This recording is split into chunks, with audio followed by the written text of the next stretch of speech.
तो भगवद वाणी का श्रवण करके मनन नहीं करता तो विशेष लाभ नहीं होता। मनन इसीलिए नहीं हो पाता कि हमारा लक्ष्य भगवत प्राप्ति नहीं है।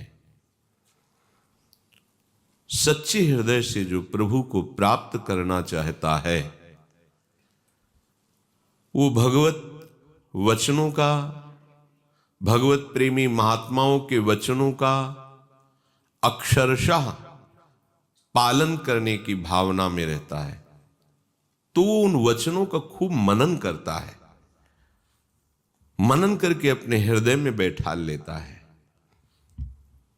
और जिसका लक्ष्य भगवत प्राप्ति नहीं है उसकी पहचान वो करेगा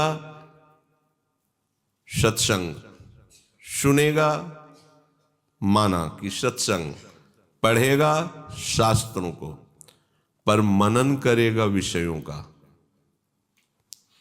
और परिणाम होगा दुख, अशांति, बंधन।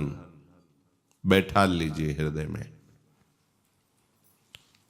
जिसका लक्ष्य भगवत प्राप्ति नहीं है वो अपने हृदय को पहचाने, माना कि वो शास्त्र पढ़ के सत्संग भी करा सकता है, प्रवचन कर सकता है, प्रवचन सुन सकता है, शास्त्र स्वाध्याय कर सकता है, पर मनन विषयों का ही होगा। देख लेना, हृदय को देख लेना। और जिसका मनन विषयों का होता है वो क्लेश, अशांति, बंधन, दुख को प्राप्त होता है। इसीलिए कहीं कहीं संतों के वचनों में कि आप चारों वेद कंठस्थ कर लो, 18 पुराण कंठस्थ कर लो, पर यदि प्रभु के चरणों में अनुराग नहीं तो सब व्यर्थ है। जोग कुजोग, ज्ञान अज्ञानु, जहां नहीं राम प्रेम परधानु। इसका रहस्य यही है। प्रभु से अपनापन ना होने के कारण शरीर से अपनापन रहता है। शरीर से अपनापन होने के कारण मन 5 ज्ञानेंद्रियों सहित शब्द स्पर्श रूप रस का ही मनन करता है। ये मनन जब तक रुकेगा नहीं तब तक संसार चक्र नहीं रुकेगा। अनन्य चेता सततम यो माम स्मरति नित्यशः। स्मरण, मनन, चिंतन अनन्य, अन्य ना, केवल प्रभु का। तो जो सद्गुरुदेव के आश्रित होकर, आश्रित वही होगा जिसका लक्ष्य है भगवत प्राप्ति, नहीं तो सद्गुरुदेव का आश्रय नहीं माना जाएगा। भले दीक्षा ले लीजिए, यदि भगवत प्राप्ति लक्ष्य नहीं है तो आप उनके विमुख आचरण करेंगे तो आश्रित कहां हो गए। आश्रय तभी माना जाएगा जब उनके वचन के अनुसार आचरण हो। वो तभी आप कर सकते हैं जब आपका लक्ष्य बन गया भगवत प्राप्ति। मुझे जैसे भी प्रभु प्राप्त होना चाहिए, आप आदेश करो, मैं प्राण न्यौछावर करने के लिए तैयार हूं। आप आज्ञा करो, अब जो ही कहें करें हम सोई। बस आप आज्ञा, मुझे प्रभु चाहिए, मुझे प्रियालाल चाहिए, आप आज्ञा कीजिए। मेरा जीवन, मेरा प्राण, मेरा सर्वस्व आपकी आज्ञा पर न्यौछावर है। अब उसका शास्त्र स्वाध्याय, सत्संग और सेवा संबंधी चेष्टाएं सफल हुई। क्यों? अब उसका मनन बनने लगा। जो ही मनन हुआ तेरी धारणा पुष्ट होने लगी। बस धारणा पुष्ट हुई, भगवत प्राप्ति दूर नहीं है। शास्त्र स्वाध्याय, सत्संग तो मनन प्रियालाल का, प्रियालाल का मनन सेवन तो परिणाम तत्वबोध, भगवत प्रेम। शास्त्र स्वाध्याय, प्रवचन, मनन विषयों का परिणाम दुख, क्लेश, बंधन, अशांति। बैठा लीजिए, हृदय को देख लीजिए। प्रभु जो उपदेश कर रहे हैं उसका हम श्रद्धा विश्वास पूर्वक श्रवण करें, मनन करें और धारणा में उतारें, उसे आचरण में उतारें। खूब सत्संग सुन रहे हैं, आचरण नहीं बदल रहे, धारणा नहीं बदल रही। यही धारणा में स्त्रियों में, पुरुषों और इंद्रियजन्य भोगों में सुख है, यही धारणा मिटा दो तो जीवन मुक्त हो जाओगे, परमानंद में निमग्न हो जाओगे। भगवान का उपदेश भगवत प्रेम प्राप्ति के लिए, भगवदानंद की प्राप्ति के लिए है। प्रभु कह रहे हैं यतयः संसित व्रताः, जो अहिंसा, सत्य, आस्तेय, ब्रह्मचर्य, अपरिग्रह, इन 5 महाव्रतों का पालन करता है, बहुत बड़ी यज्ञ है। मन वचन कर्म से किसी भी जीव की हिंसा ना होने पावे। सत्य श्री भगवान हैं, उन्हीं का नाम रूप लीला गुण ही हमारे हर इंद्रिय का विषय होना चाहिए। जो ज्ञान इंद्रियां हैं वो केवल हमारे प्रभु से जुड़ी होनी चाहिए, यही सत्य है। व्यवहार काल में इन्हीं सत्य प्रभु को लेकर ही हम जो व्यवहार करेंगे वो सब भगवत सेवा हो जाएगी, भगवत स्वरूप हो जाएगा। किसी की चोरी ना करें, बड़ा विस्तार है इसका चोरी का। किसी की बात को लेकर अपनी छाप लगाकर सम्मान प्राप्त करना, यह भी चोरी है।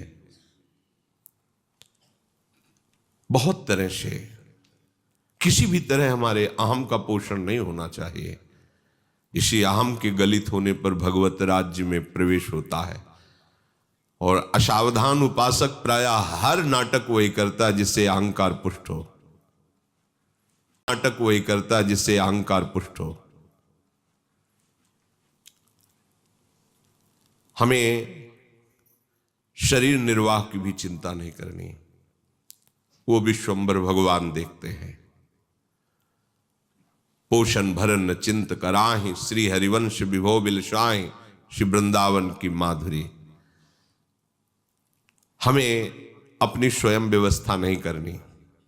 यदि निवृत्ति मार्ग के उपासक हैं तो हमें अपनी स्वयं व्यवस्था नहीं करनी। हमारी शरीर, मन, स्वभाव अब सब कुछ प्रभु के चरणों में समर्पित हो, जैसे चाहे वैसे रखें। पोषण भरन चिंत कराए, श्री हरिवंश विभो बिलसाए, श्री वृंदावन की माधुरी। यदि अपने भी शरीर पोषण के लिए किसी से मांग की तो हमारे यहां निषेध किया गया है। केतिक आयु केतिक जीवन, काहे विनाशत काज हटकत।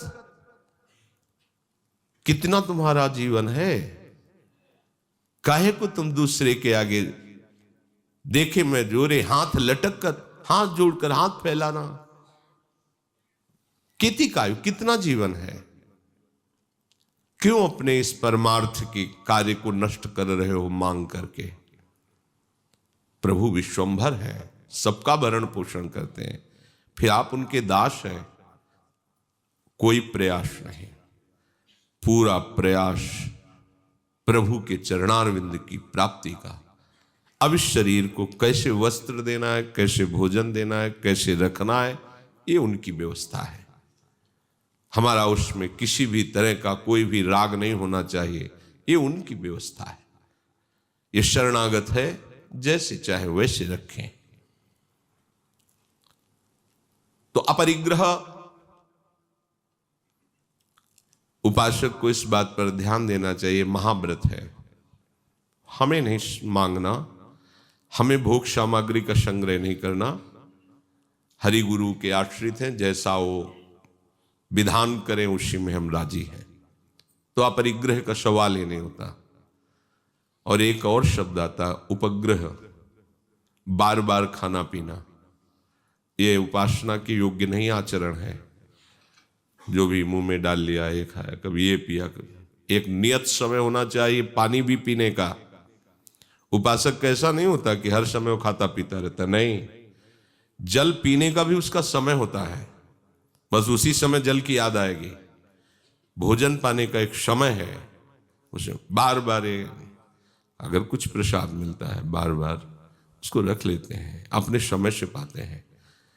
बार बार मुंह अशुद्ध रहेगा, बार बार जिह्वा वस्तुओं का स्वाद लेगी तो नाम का स्वाद कैसे होगा। पूज्य राधा बाबा तो एक बार ही भोजन एक बार ही जल, बाल्टी में जल आता था, जितने गिलास उतने ही गिलास अंदर डाल लिया, खत्म 24 घंटे। चलो अलग भाव है। अगर आपकी ऐसी सामर्थ्य नहीं तो एक नियत समय होना चाहिए, सुबह इतना पी लिया, दोपहर की इतना, शाम के इतना, जल का एक, भोजन का एक समय। बार बार वो एकदम देखते हैं कोई कोई बोतल एक घूंट, ये दलित दुराए है।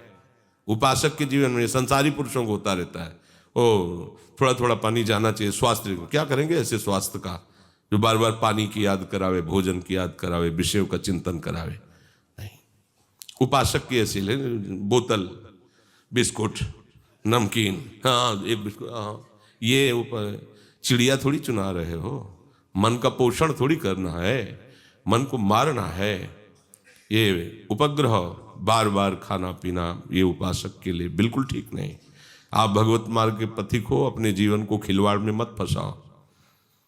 सच्ची मानिए, कई कई दिन गंगा जल से ही जीवन चलाओ। कभी भगवत कृपा से कि भोजन नहीं मिला तो हम ढीले हैं या चेहरा उदास है, कभी नहीं होगा। जब आपका भगवत चिंतन से हृदय परिपक्व रहेगा ना, पुष्ट रहेगा ना, तो मुख प्रसन्न तन तेज विराजा। एक मुख में अद्भुत भागवतिक प्रसन्नता होती उपासक के। ऐसे खिन्न भिन्न छिन्न ये सब क्षणे रुष्टा क्षणे तुष्टा रुष्टा तुष्टा, ये उपासक की गति नहीं होती।